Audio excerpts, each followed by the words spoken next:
Hail and well met Slayers of Giants. I know a lot of you came here through the Brickgate saga. Welcome. There are some hints about the progress of our case in the last few portions of this chapter if you read between the lines. Before we get to chapter 24 of the novel, I'm now titling Brick by Brick. I have a bit of homework for you all if you want to participate.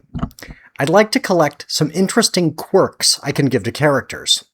Maybe this is a verbal tic. You may have noticed that Callie says like a lot, and Rolando doesn't use contractions involving the word not, and makes an sound before words beginning with ST or SP sounds. Characters speak differently. That helps readers distinguish them from one another, and it makes them more relatable. Or maybe it's a mannerism you've come across, or even have yourself. Some people run their fingers through their hair when they're anxious. One of my friends from college used to flap her hands in a unique way when she was excited.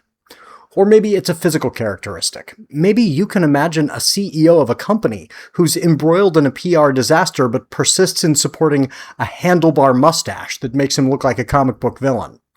Sure, that would be unlikely and maybe cartoonish, but weird things do happen in real life, and they can give a fictional character a little bit more texture. So if you have an idea for an interesting quirk I could give a character, maybe one of the characters already introduced in this novel, or maybe a character I haven't even created yet, put that idea in the comments section. You may be listening to this on one of a dozen podcasting apps, and I don't want to miss your suggestion. So if you have one, please hop over to the comments section on YouTube or my Patreon or Substack, and I'll collect those, share them here, and see if I can plug yours into the final draft of this manuscript. Today's show has two sponsors. Averil is an artist from Germany. Her art is inspired by coziness, with a good old dose of darkness sprinkled in every now and then. She loves tea, fantasy, cats, and witchy themes. You can support her by following her on BackerKit at the link in the show notes, so that you can jump in on her next batch of designs for pins and more. This episode is also brought to you by Duncan Wilson's novel, Great River of the Abyss. Travis is stranded on a distant planet, hundreds of light years from the rest of mankind. Will he be able to find a way home before he runs out of resources? Will he ever see his father again? Most important of all, will he be able to determine what killed the other humans on this world and keep it from spreading to the rest of humanity? Find out in Great River of the Abyss by Duncan Wilson. It's available in paperback, hardcover, and ebook, and there's a link to that novel in the show notes as well. Now, if you're just joining us for this novel for the first time, you're in for a trip. A short recap. The story starts when the fictional character, Benjamin, has a break with reality because he's been so beaten down by, among other things, being left destitute after the theft of his life savings by a corporation called Megacorp. He invents a Don Quixote-esque knight-errant who's traveling around righting wrongs. Only, unlike Don Quixote, who's crazy, Rolando de Santa Maria del Pi of Barcelona is sane and correct about living in a world of hidden magic, and he's come to the United States to figure out why this land is cursed. Rolando has taken on a squire, Serge Sanchez. And then Serge Sanchez was knighted by the goddess of Lake Erie, so he's now Sir Sanchez of the Town of Eels, guardian of justice and protector of mermaids. And he got a familiar, like Rolando, only Rolando's is a raven and Serge's familiar is a red panda. They befriended a woman named Callie on their journey who turned out to be a Selkie mermaid hybrid, and she reappeared with Sir Steezel and Reckless Ken to rescue Rolando and Serge from a group of monsters from Japanese folklore who'd been sent to kill them. They traveled to Chicago to attend a meeting of the spirits of the Great Lakes. Callie was knighted Dame Callie, the Lion-Hearted of Santa Leon, defender of the underestimated.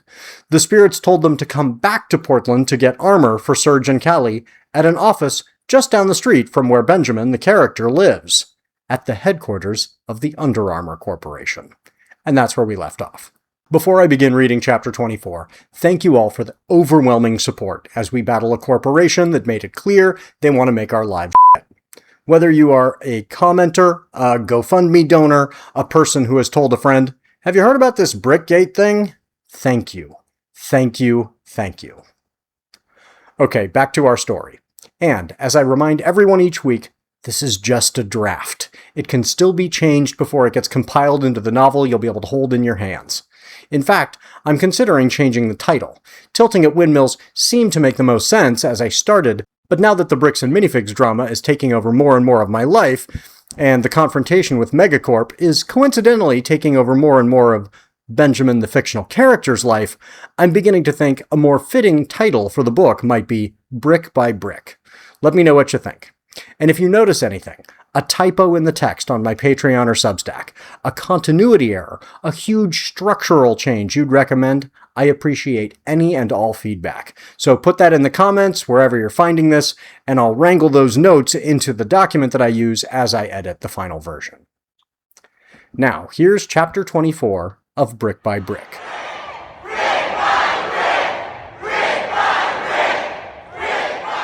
Chapter 24. Shiny Armor and Bird Shit. Writers sit still for long periods of time. Benjamin liked to joke that the powers that be would never make a reality show about writers because it would be too boring to watch. Examining a writer at work, one could be forgiven for concluding they must be good at meditating, must engage with the world around them with a great deal of equanimity, must have found some deep inner peace. This is certainly true of some writers, but it was definitely not true of Benjamin. In his case, behavior that could be mistaken for an outward sign of inner peace could also be mistaken for a demonstration of a remarkable work ethic. Both of these were false. Whether by nature or nurture, Benjamin had acquired his father's workaholism, and in the son's case, it was an unhealthy means to avoid contemplating certain things, like his own mortality, his powerlessness in the face of systemic injustice, and his inability to maintain friendships over time and distance, this last being in large part a consequence of his annoying inability to just chill the fuck out and hang. Benjamin had pasty, feeble white skin which would turn into a raging, throbbing red when exposed to 10 minutes of direct sunlight. He couldn't weather temperatures above 90 degrees without grousing, and anything above 95 made him both whiny and useless.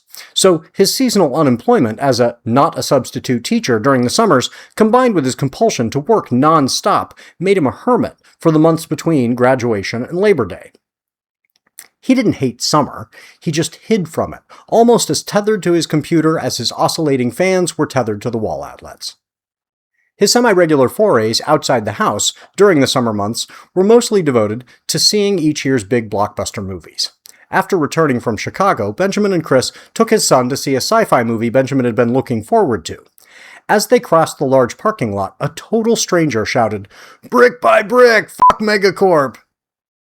Benjamin's spine stiffened, and he spun around, looking for the person. He was so startled, it took him a second to realize the person was bellowing a supportive slogan, not attacking him. The stranger waved congenially, and Benjamin's brain caught up. He waved back and pumped a fist in the air, then wandered into the theater in a daze. Unlike at BrickCon in Chicago, this in-the-wild experience was rare. Benjamin not only returned to Portland, but to a lull in the online drama.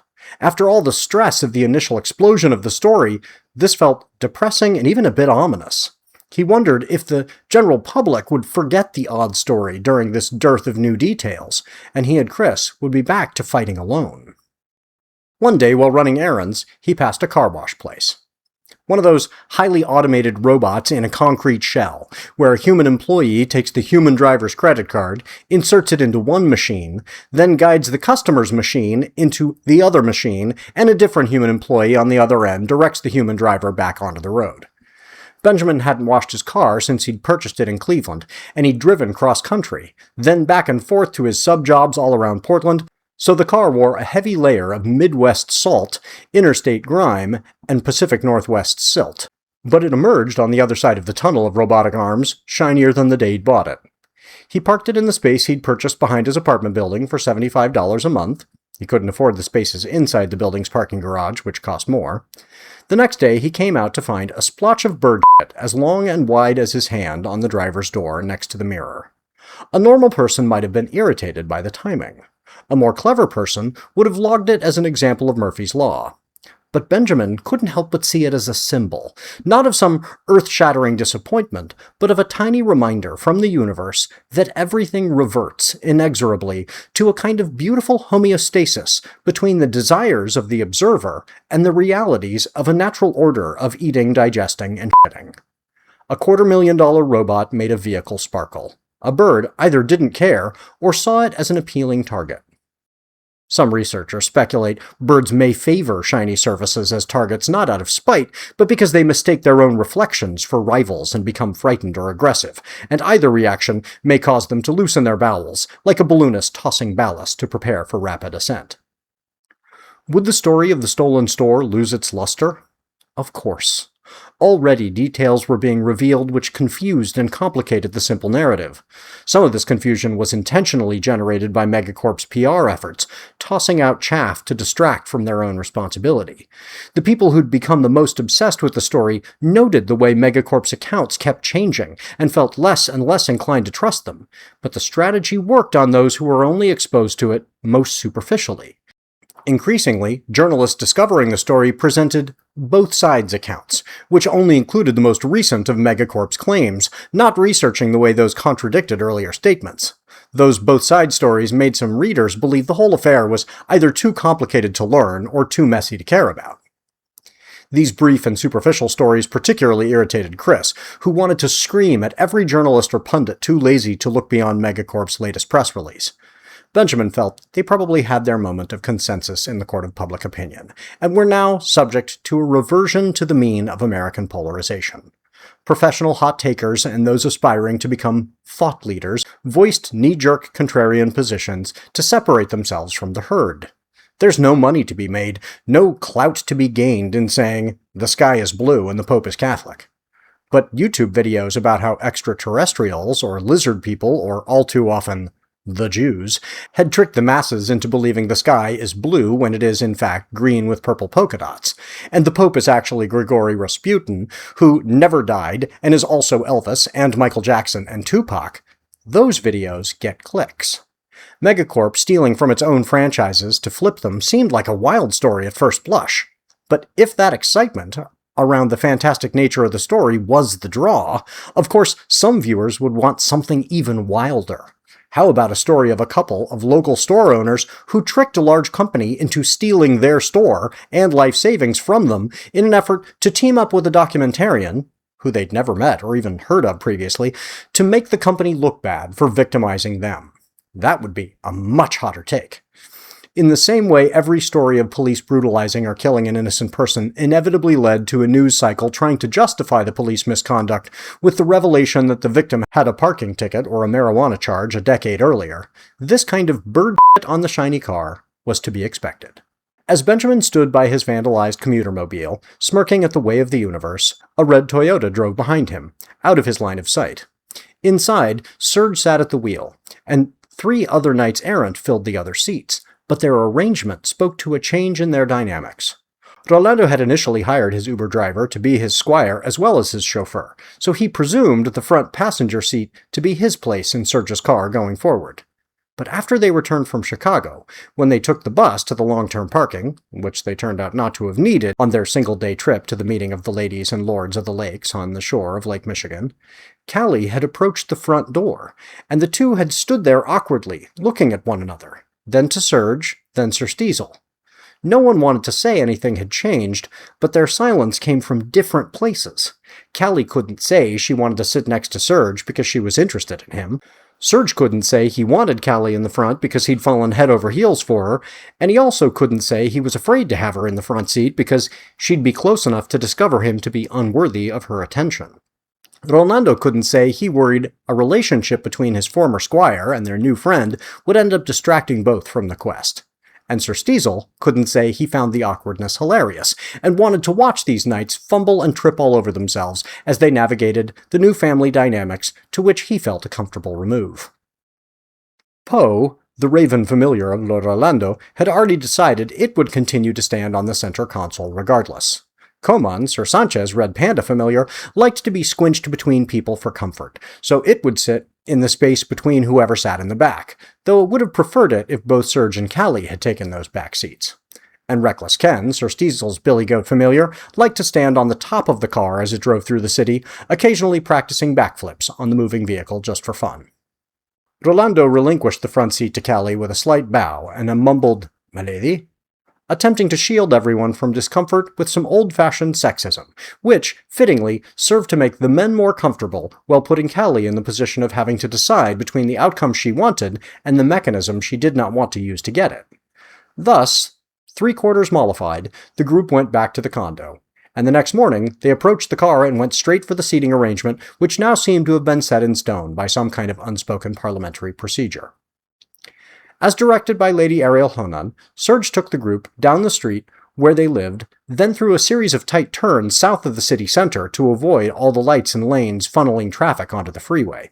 These brought them to Barber Boulevard, a major arterial which became a state highway connecting Portland to other cities further south, like Newburgh, McMinnville, Corvallis, and ultimately Eugene. The Knights had to double back a bit because the West Coast headquarters of the Under Armour Corporation was at the neck of this major street, where it became an unimportant part of the downtown grid, relinquishing most of its traffic to NATO Parkway. Unbeknownst to Serge and his companions, the Under Armour Corporation planned to shutter the facility, find some smaller offices for the remaining staff, and relocate most of the work and decision-making to the main headquarters in Baltimore, Maryland. And unbeknownst to the Under Armour Corporation, the magical creature working out of their Portland office intended to remain there, regardless of the building's ownership or tenants, though he would miss the joke. The building itself demonstrated a clever marriage of architectural artistry and functionality. Sitting at an angle not parallel to the sidewalk, the front face curving out at one end in a glassed rotunda that seemed to loom out toward the curve in the road. It hid its parking structure underneath, but, as per Ariel Honan's instructions, Serge turned onto a side street, which rose with the hill behind the building, so when he parked at the end of the cul-de-sac, the car sat as high as the building's third story. The less attractive portions of the building, the air conditioning units and a small outbuilding housing the electrical systems, were hidden on the hillside behind the building, and a pathway led between these and the main structure. But the path was interrupted by the gate in a chain-link fence, the kind with green plastic slats blocking the view of the back of the building. "Okay, you all wait here and I'll go get us buzzed in," Serge said. Then he jogged down the hill, around the corner, and up the flight of concrete steps leading to the main entrance. Through the front window, he could see a mannequin in the lobby sporting some of the company's newest line of sweat-wicking athletic wear, and beyond that, a display advertising the company's commitment to the Pacific Northwest, with the logo carved into a thin, round, enormous slice of a huge tree propped against the back wall. No receptionist waited inside, and a typed sheet of paper taped to the inside of the front door directed visitors to call a phone number for permission to enter. Serge ignored the sign and looked around the area outside the door. Just as Ariel Honan had described, beyond the concrete patio, a semicircle of 6 different-sized stones stood in a decorative display. The tallest was about 2 feet high, on the far side of the arc, those on either side shorter, but none were even or carved into similar shapes.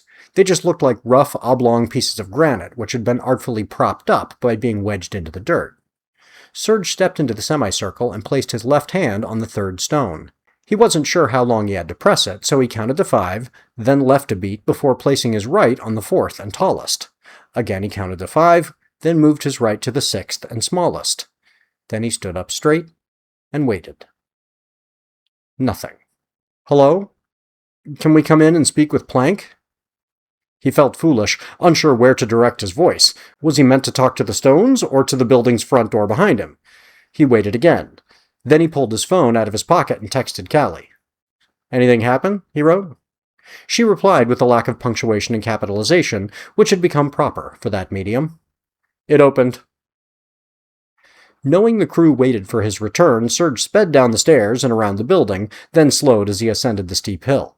When he reached the pathway between the main building and the outbuildings, he found Callie had underestimated the situation a bit. The gate in the chain-link fence hadn't just opened. It had transformed into a Gothic arch made of dark wood, housing double doors that rose to its high point far above the top of the fence, which remained the simple chain link with the plastic slats, now looking far tackier than it had only moments earlier. The pathway of gray stones ended at the door's threshold, and beyond it, the path was made of wood beams, set one after the other but carved so they could form a curve toward the main building. And there, on top of what had been the building's flat roof on its 3rd story, stood a completely different building, a 4th story almost as large as the office itself, but made of gray stone bricks. Long, thin windows looked out from its sides, and though Serge didn't know the name, he recognized arrow loops from pictures of medieval castles, and correctly guessed their purpose. The roof matched the arrow loop's design, with 4 short towers jutting out of the corners of the rectangular building, each topped with blocky crenellations, like the spaces between the towers. Beyond the towers, the roof appeared to be flat, a common design in the Pacific Northwest, which made no sense in a place that got so much rain, a product of hiring architectural firms or stealing designs from Southern California rather than planning for the local climate. But this flat roof sported an unusual assortment of chimneys, some made of stone, others of exposed metal pipes, which glinted in the sun and seemed completely out of place on a medieval structure, like it had been invaded by a steampunk aesthetic after the exterior was completed.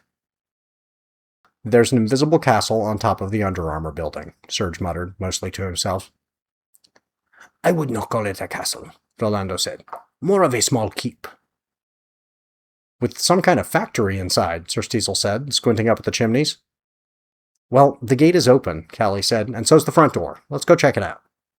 Her footfalls made grinding noises as she started up the stone path, then shifted to bass drum beats as she stepped up onto the wooden beams beyond the ornate gate. The men fell in line behind her.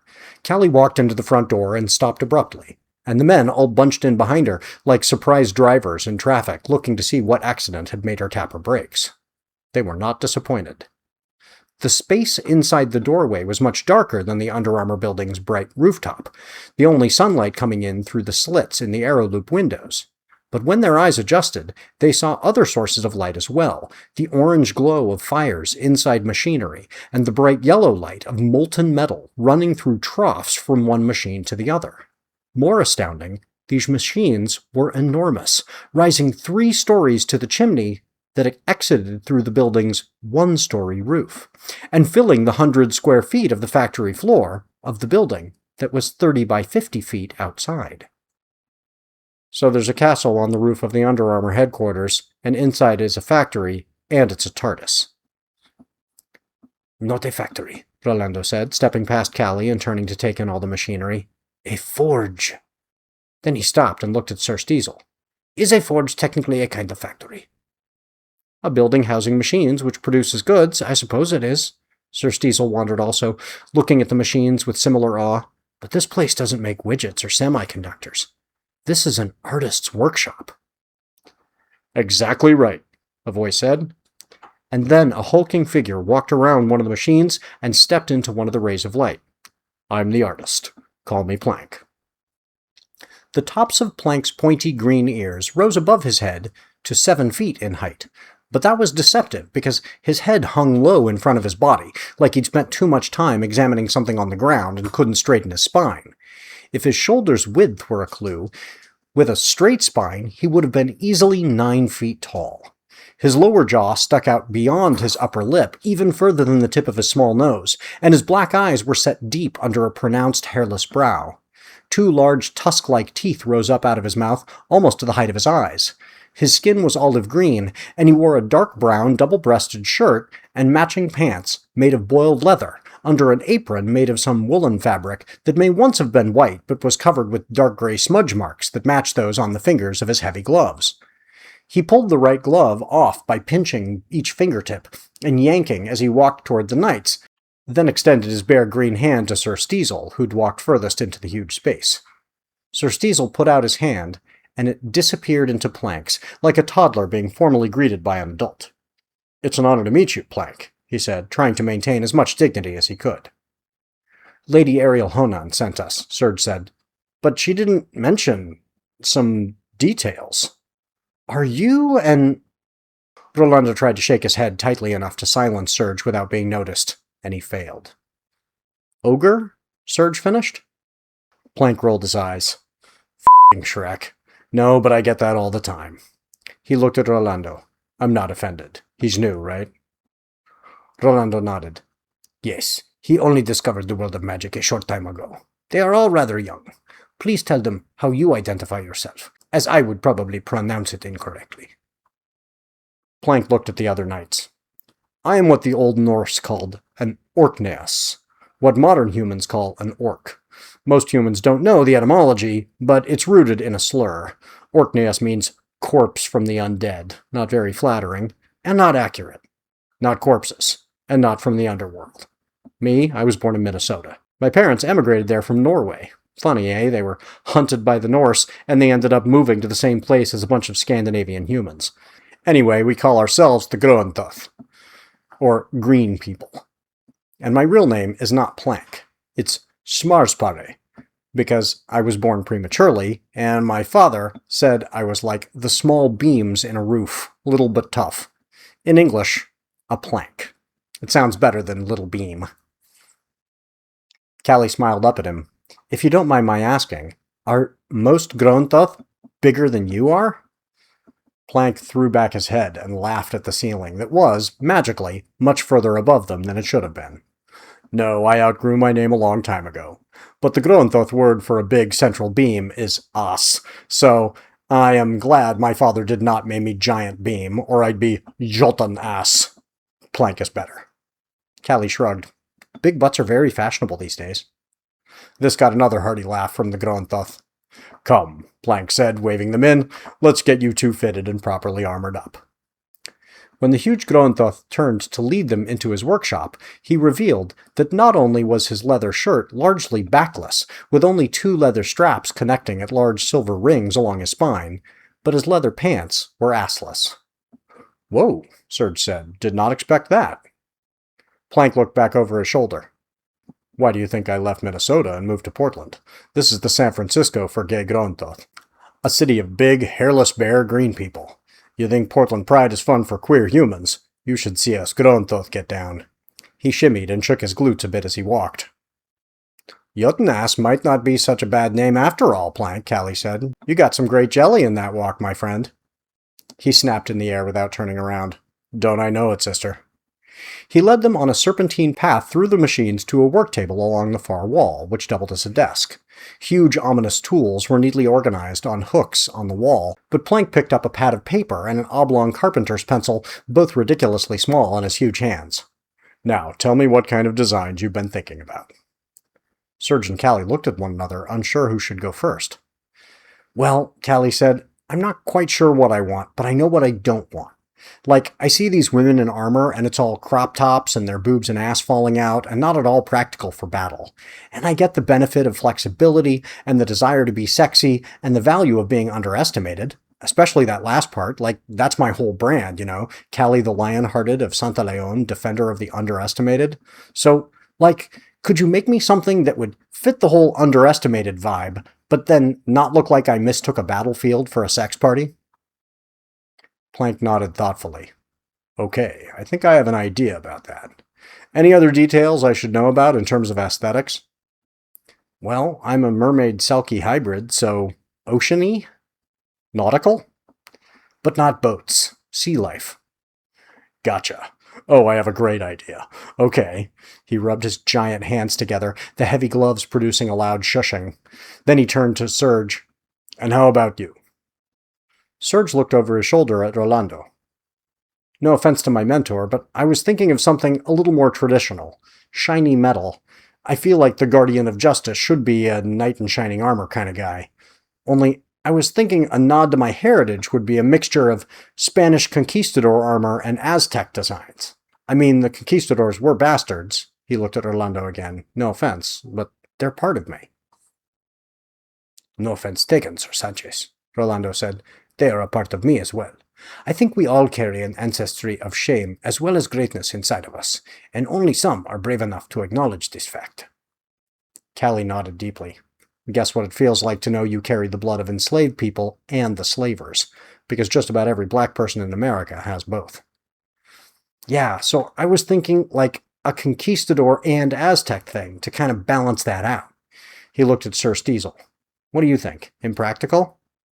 Sir Steezel's voice rose to a surprised pitch. What? Not at all. I mean, just bear in mind, very few humans will ever see it. But other knights errant will see it. It'll become part of your lore. So get something that suits you. That's why I went with the traditional knight in shining armor thing, too. And suspenders, Callie pointed out. He reached through his magical breastplate and hooked his thumbs around the suspenders. Well, these are more a part of my investigator persona. And they are a backup, in case my belt doesn't hold my pants up. Serge and Callie thought this was funny because they'd never heard it before. Plank thought it was funny because he was old enough to remember the Mitch Hedberg bit. Rolando thought it was funny because it reminded him of many Marx Brothers gags. "All right, I think I know what I'm going to do for you both," Plank said. "Go home and come back tomorrow after 5 o'clock, and they should both be done. And bring the usual payment. Let's say 5 for each." Serge and Callie looked to Rolando and Sir Steezel. The older knights gave tight nods and led their compatriots out. They returned to the condo housing the mischievous Duende and the jealous Anhana. Sir Steezel took Callie and Serge up to the roof for an extended sparring lesson. Callie's first real practice with Agasate, her enormous Zanbato horse-killer sword. Serge didn't make her wait to learn about the spells Sir Steezel and Rolando used to greatly increase their speed during combat. He thought she might need some assurance she wouldn't accidentally cleave Sir Steezel in half. The two younger knights held their own reasonably well, though they didn't make contact with Sir Steezel, since he could spot and dodge everything long before it got anywhere near him. He proved to be a more patient teacher than Serge expected, and Callie learned some basic stances, swings, and blocks quickly. The Zanbato, because it was so wide, could serve as a shield as well as a sword, though she had to learn to be careful that a pointed thrust wouldn't slide along its surface and then jab beyond it into one of her arms. The secret, Sir Steezel explained, lay in essentially bashing a blow to one side or another, jarring the opponent while also blocking their thrust wide. Callie would never have been able to do this if Agasate weighed as much as it ought to, but the magical object had the strength and momentum of something its size with the weight of a pocket knife, like one of those volcanic rocks, scoria, that's mostly bubbles but is deceptively strong, a fantastic combination that would require a great deal of practice to get used to.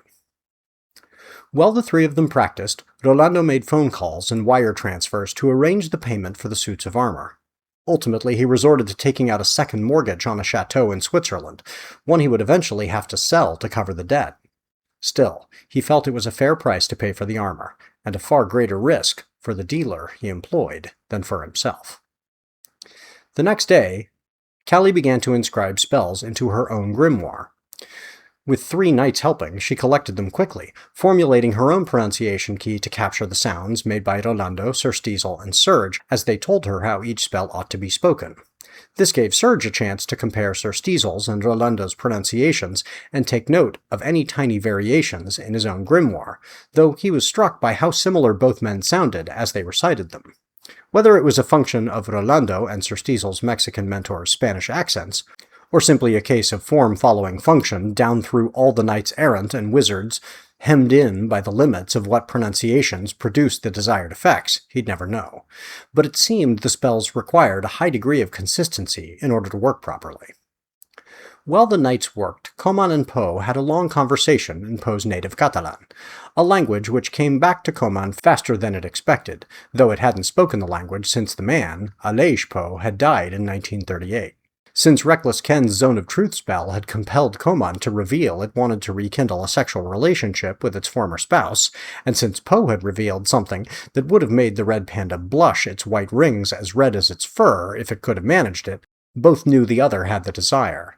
But the relationship was complicated by the fact that Gorman had lived a long life as a human, remarried, divorced, run a restaurant in Portland for decades, and died content, while her husband had become a raven and had spent many of those same decades flapping around the world with Rolando, hunting monsters and righting wrongs.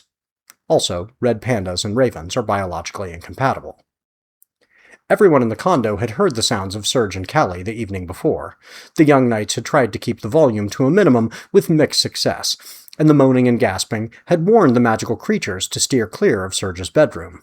Even Kodori Nuzzlezed had refrained from returning to his nest in Serge's closet, deciding there was a significant difference between causing mischief for fun and being a full-on creeper. However, the next day, when Reckless Ken wandered through a wall in the condo and caught Poe and Gorman in the midst of their sexual experimentation, he learned, despite having zero desire to acquire such knowledge, that while a normal living raven's tongue is attached to its lower beak in such a way that it cannot be employed to touch anything outside the beak, if a ghostly raven has its skull and beak located elsewhere, namely on its master's sword cane, and if said raven can move certain parts of its body through physical objects while making others solid at will, the raven can deploy its tongue in ways ravens are not supposed to be capable of.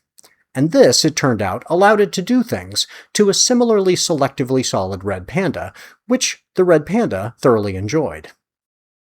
Reckless Ken made a hasty hop back through the wall and landed in the hallway, where it did not interrupt the couple when it drawled a long "dang" and tried to shake the memory of what it had just seen out of its head by banging its horns against the furniture in the living room. Around 4 o'clock, a UPS delivery person showed up with a package for Rolando. He folded the oversized envelope in half and pushed it into the interior pocket of his magical coat, which could hold objects far larger than should have been possible, and then he folded the coat over his arm. It was far too warm to be wearing a heavy wool coat in Portland in July. Vast swaths of Oregon were on fire, and the air carried a haze that only Americans subjects to Fenkam's spell refused to see. The quartet and their 3 familiars climbed into Serge's sedan, the humans through the open doors, Poe and Koman phasing through the closed doors, and Reckless Ken leaping into the car, bouncing on the back seat, through the roof, and landing there to stand astride the vehicle as it made the short trip back to the Under Armour headquarters. When they arrived, the ornate wooden gate had reverted to invisibility, and the stone forge atop the building looked like it had never existed. Serge jogged around and tapped out the code on the arrangement of rocks by the front door. This time he didn't wait for confirmation, just ran back up the hill around the side of the building, and there it was.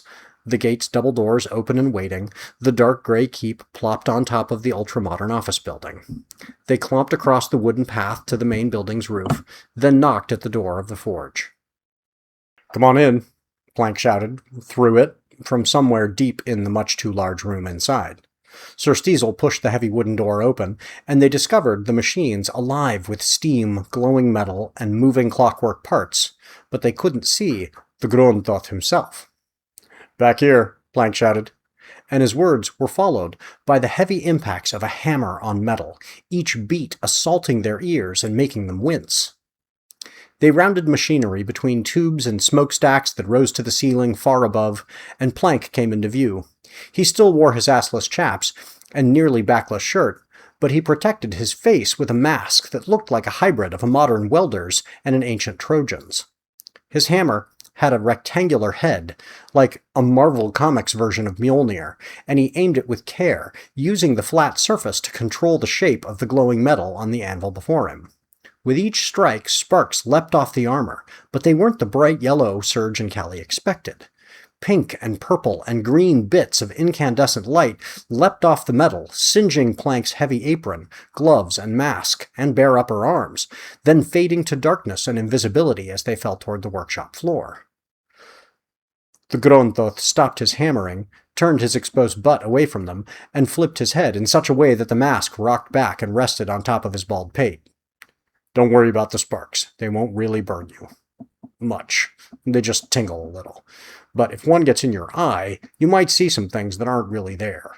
Or that could be there. It's a bit of a trip, and not really conducive to careful craftsmanship. So, did you bring my payment?" Rolando unfolded the coat on his arm and pulled the package out of the pocket. 10, like you asked for. Not easy to acquire, so I hope you'll be pleased with them." "You never know with these," the Grondtoth said. "1 or 2 might work, or all 10. It's a gamble. I hope you didn't have to make any deals." Rolando shook his head. "I know better. But I had to pay someone handsomely to take that risk on my behalf." Plank nodded. "Smart human." He took the envelope and jiggled it, feeling the weight. "They won't even deal with me, even through intermediaries. Too much bad blood and bigotry. I try not to hold it against them, to break the cycle, but it's hard not to be offended." He looked down on Serge and Callie and smiled, his tusks thrust forward and gleaming. "But that's an issue for another day. Today, your armor is ready. I was just putting last touches on a piece of yours, Sir Sanchez. I think you're really going to like it. Ready to try it on?" Serge beamed.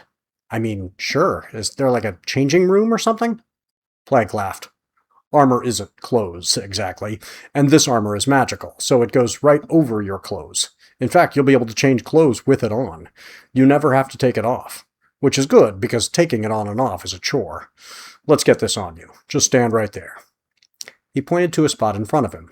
Serge stepped forward, and Plank put a huge hand on his shoulder and gently turned the young man around so Serge faced the other knights. Then Serge stood there, feeling awkward, as Plank placed piece after piece onto his body, beginning with metal caps that covered his feet, then a pair of metal pieces which wrapped around one calf from just below the knee to his ankle, then clicked together. Next, a similar pair around his thigh, then the other lower leg, then thigh, then both knees, and so on, up his body. Serge intentionally refrained from looking down on the pieces so he could take in the whole thing together, but he watched the knights as they oohed and awed. Plank slid the breastplate over his head, and Serge saw the room through the transparent substance for a brief second, cast in a golden hue. "I wasn't sure if you'd want a helmet," Plank said from behind him. "Some knights don't like having to worry about taking them on and off, figuring out how to carry them. But I thought you might like this one, so—" Serge felt the helmet lower onto his head, but it was so light, for a moment he thought Plank had placed it there, then removed it. Looking out of the corner of his eye as best he could, he caught tiny hints of the transparent substance at the corner of his vision. "Now, hold on a sec," Plank said. "You'll need a magic mirror to get the full effect." Serge heard the heavy footfalls as Plank stomped off deeper into his workshop, and he turned to catch a sight of the Gronthos' bare butt. Out of modesty and some lingering high school homophobia, he looked away quickly, causing Callie to laugh out loud. Plank came back with 2 large, oval, full-size mirrors tucked under each arm. He set them up carefully on their tripod legs, then waved Serge to examine his handiwork. "One is a normal mirror, so you'll see what a knight will see, and the other shows just the magic, so it will see the armor as it truly is." In the mirror on Serge's right, he saw himself, clear as day, in his t-shirt and jeans, but encased in what looked like a slightly golden glass substance that was clearly armor, but hard to make out precisely. Then he looked in the mirror to his left and gasped. The mirror reflected all the machinery in the forge with a higher degree of clarity than the other, since all the room's furniture was magical. Gorman, instead of looking like a ghost of a red panda with a visible skeleton lacking a skull, looked just like a red panda one might see in a zoo. When it saw its reflection, it briefly stood up on its hind legs and threw its hands in the air just above its ears, then plopped down onto all fours and turned, examining its striped tail in all its crystal-clear glory. Serge himself appeared like a shadow, and the shadow wore a masterpiece. The breastplate looked like the shiny silver worn by conquistadors, with the ridge down the middle and the flare out near the waist. Beginning at the top of his chest, his neck was covered in scales of gold. The shoulders were rounded, but flat on the ends, not traditional European pauldrons, but huge and covered in ornate Aztec carvings, like if Rob Liefeld designed them for a comic book and Guillermo del Toro brought them to the screen. The helmet was also gold and looked like the head of a jaguar. Between the jaguar's ears, a pronounced bump held a collection of long blades of bright green grass. Serge turned his head and saw them, only in the left mirror, spread out like the spine of a fanned lizard, arcing toward his back. The jaguar's spots on the helmet, the top of his chest, his arms, and his legs were made by crafting some of the scales out of ingenious combinations of gold and silver, so they weren't too rectangular and matched a leopard's spots instead of a pattern of scales. Serge didn't know the name of the Tlahuitzli armor of the Aztecs, but he recognized this perfect marriage of the armor that covered the Aztec warrior from the ankles to the wrists and capped it with a jaguar's head, now joined with the gauntlets and boot coverings of a Spanish mounted knight. "It's perfect," he muttered. "It's fucking badass," Callie corrected. Plank raised a meaty hand in the air and snapped repeatedly, celebrating his success. "Oh, I'm so glad you like it. All right, Dame Callie the Lionhearted, your turn. This is going to be so fun." Serge switched places with her, feeling more at home between Rolando and Sir Stiesel now that he knew they could see he had armor which matched theirs in its impressiveness, though not in its style. Rolando, in his armor made of glowing bones, and Sir Stiesel, in his gleaming silver plate, elbowed Serge and nodded approvingly at the result of his vision and Plank's workmanship. Callie took Serge's spot and stood facing the men while the Grontoth placed pieces of armor on her body. In only seconds, he said, "There, it's ready. Check it out." Before she looked at the armor, she saw her friends' faces and noted their confusion. Then she turned and looked in both mirrors.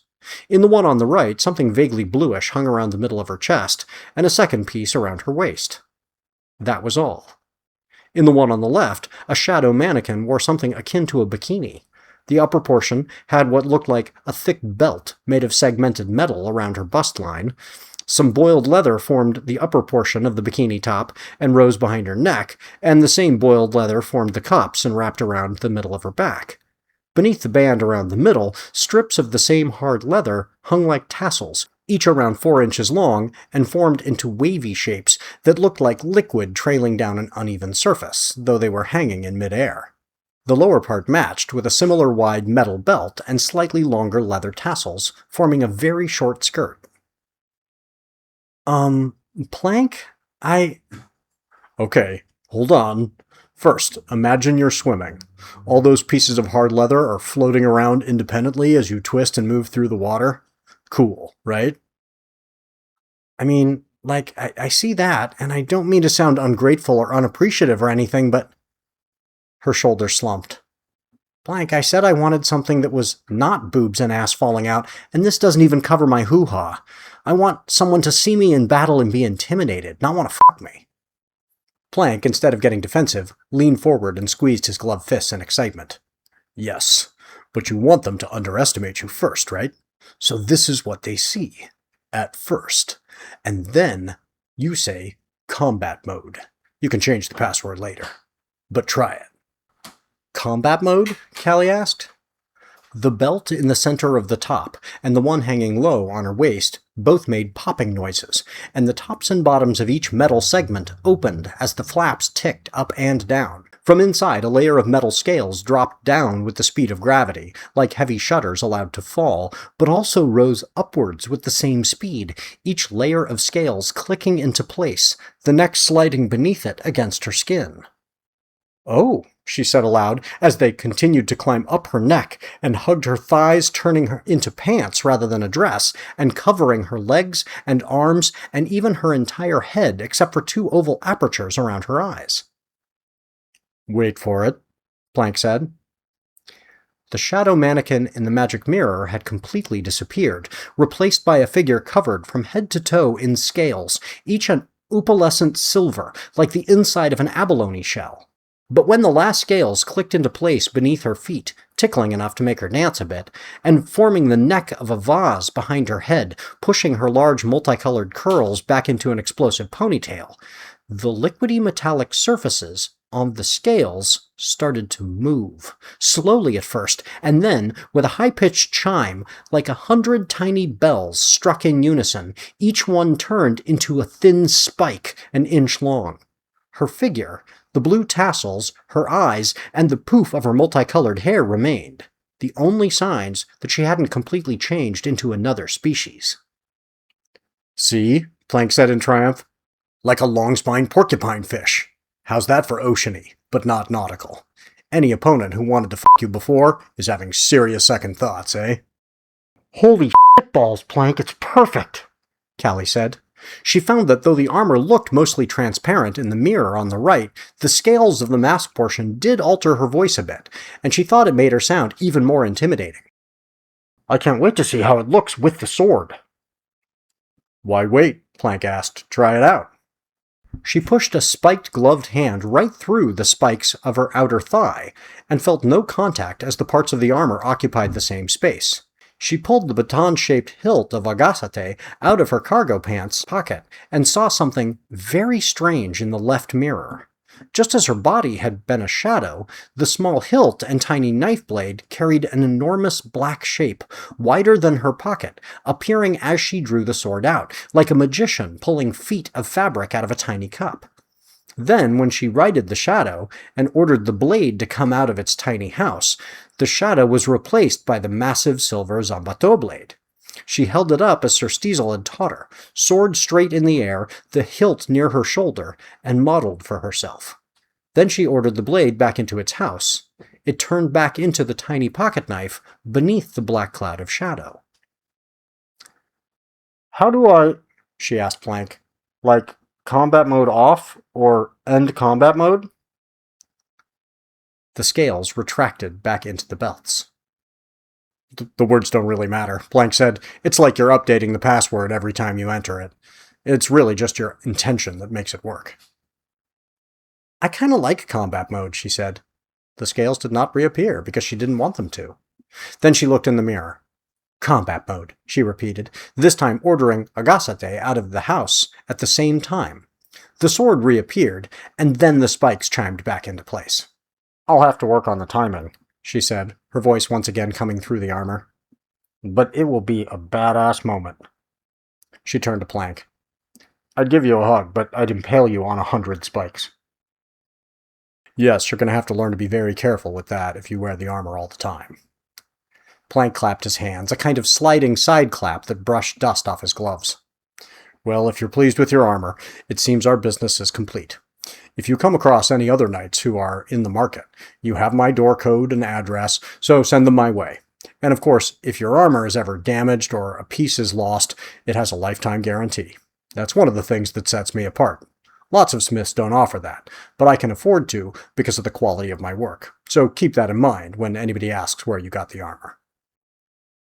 The knights thanked the Gröntoth, and he gifted them with one last look of his green exposed backside as he headed back into the depths of his workshop.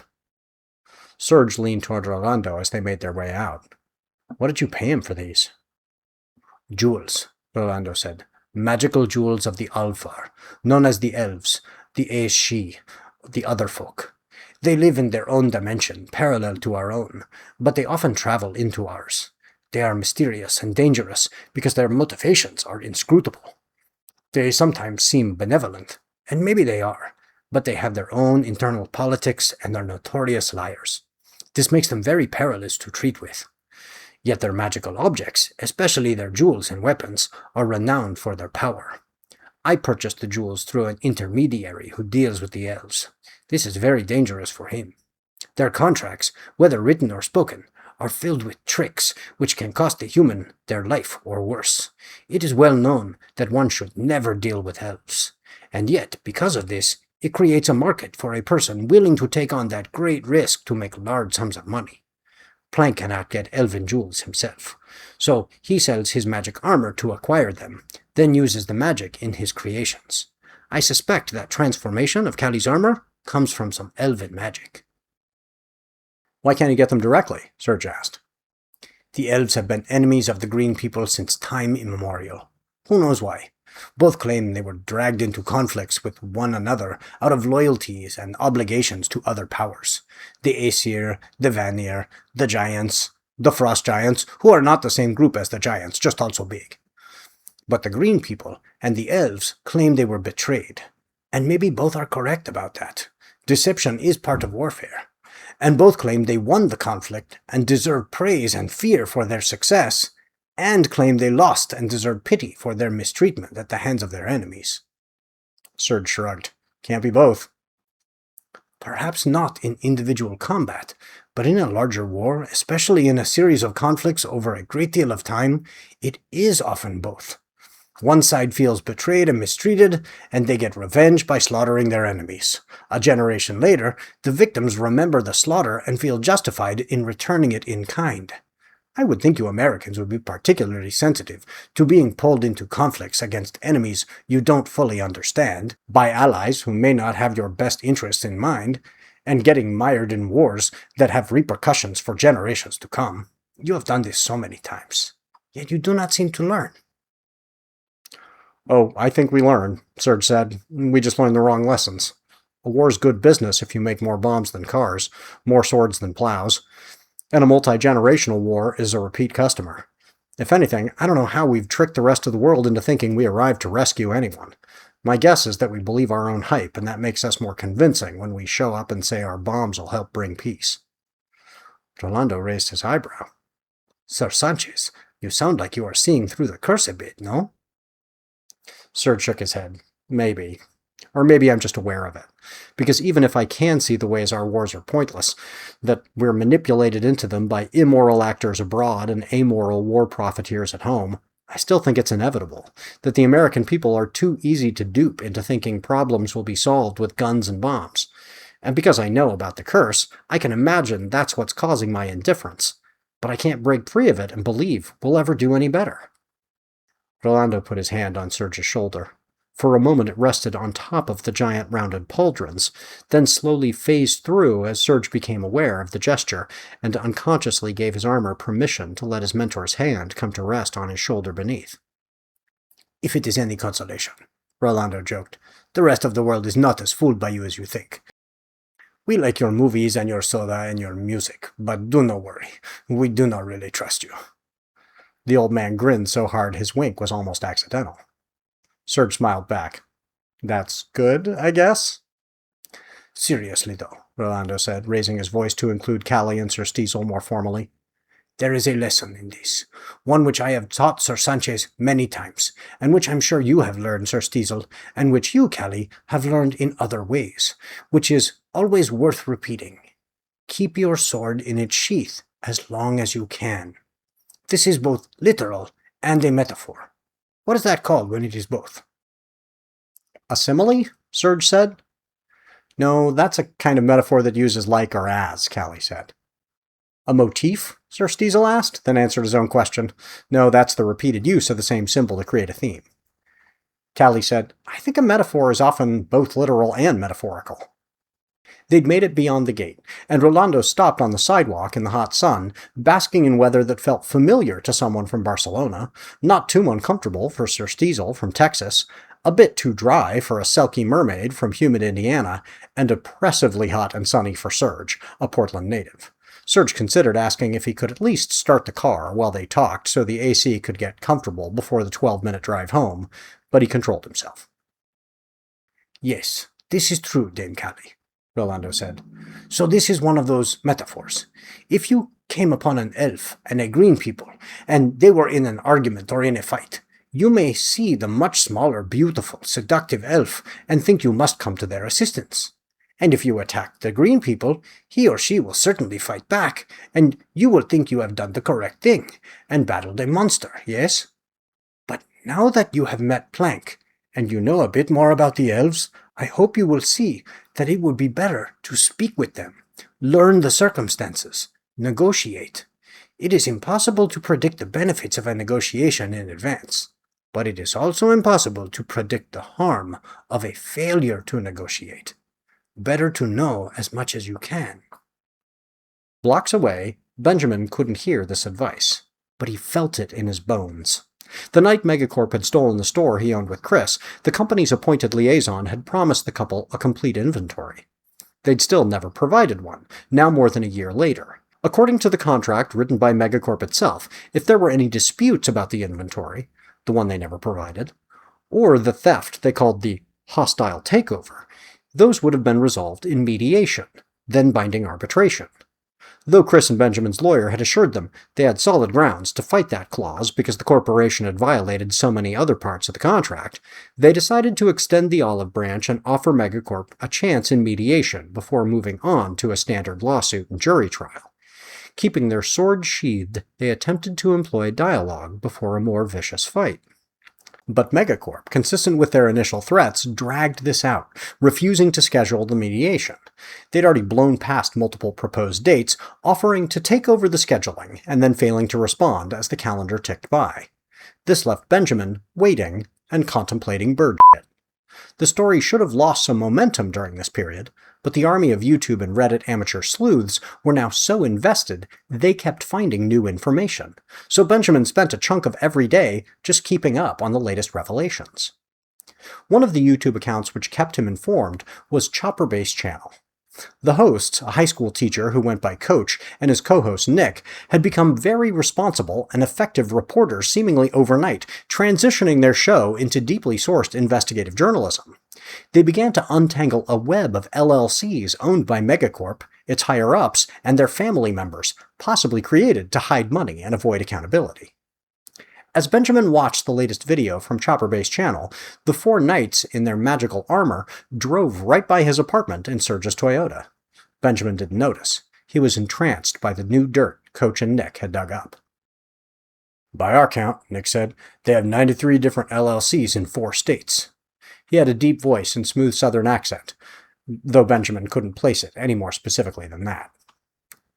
"Now why," Coach asked the audience, "would anyone need 93 LLCs? He had what Benjamin immediately identified as a teacher voice, honed to keep an audience engaged. Megacorp owns some of their former franchises, so it makes sense they'd have a few. But 93? And it's not even clear which owns which.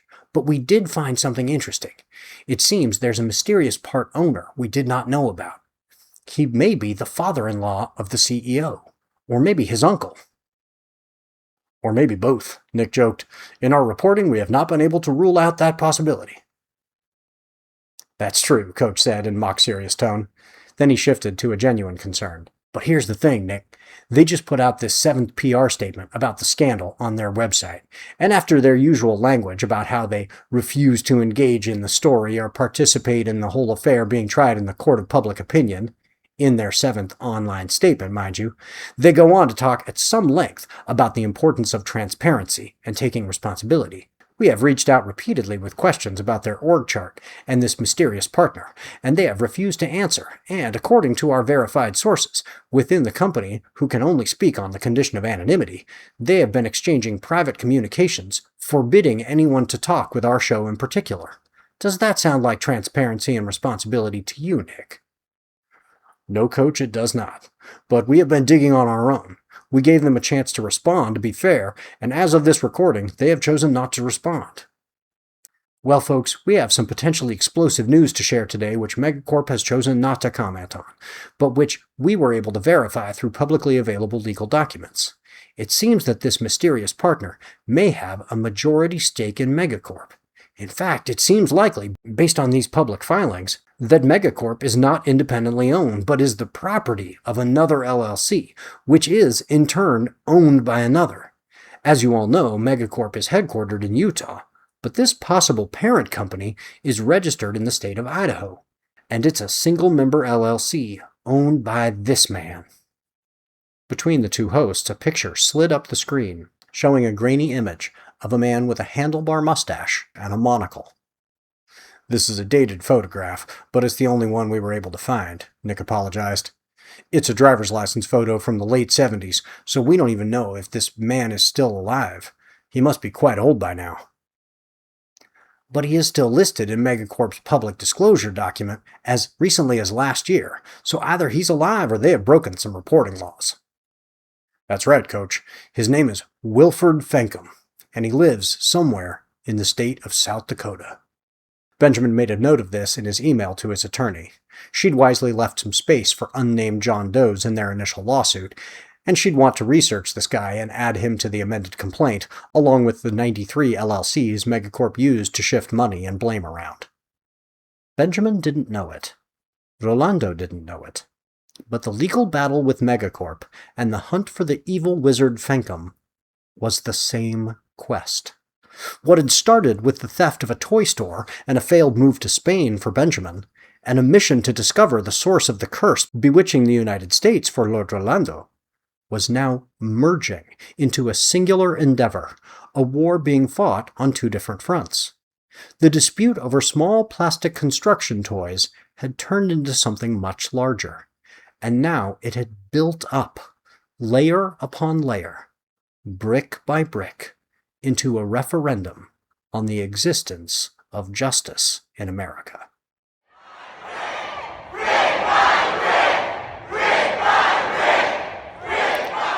If you're excited about this project, please like and subscribe on YouTube or whatever app you're on now. And if you're willing to support me as I craft this novel in serial form, please consider supporting my Substack or Patreon. Thanks to my newest Patreon patrons, Darren Cottrell, Jen Noel, and Chivalry's Undead. And thanks to the 12,347 of you who now subscribe to my channel on YouTube.